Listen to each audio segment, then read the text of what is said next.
Well, this week on the CBS series Whistleblower, Alex Ferrer examines the case against defense contractor Northrop, now known as Northrop Grumman.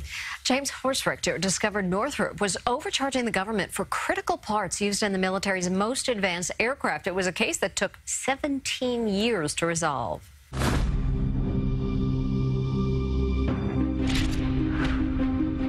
I was finding discrepancies, things that just didn't add up. What would you do when something just feels wrong? I found myself up against one of the most powerful corporations in the country.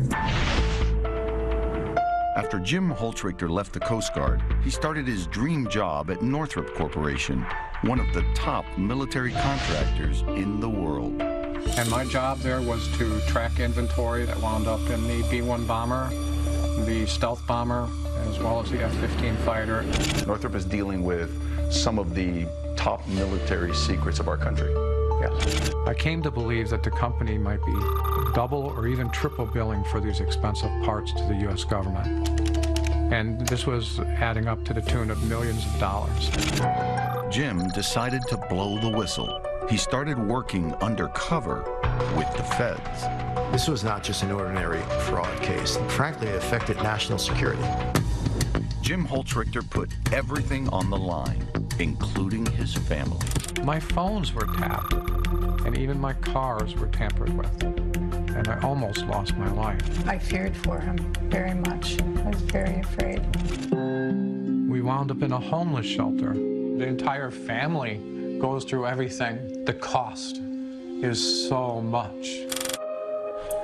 When I was younger, my father said something to me that I've never forgotten. He said, "Jimmy, when is it ever wrong to do the right thing?" So, whistleblower host Alex Ferrer joins us right now. Alex, good afternoon to you. So, James talks about his family house being broken into, his phones being tapped, incidents with his car. Was he just being paranoid, or was there some truth to this? Oh, no, he wasn't being paranoid. Those things happened. He reported them at the time to the federal agency he was working with.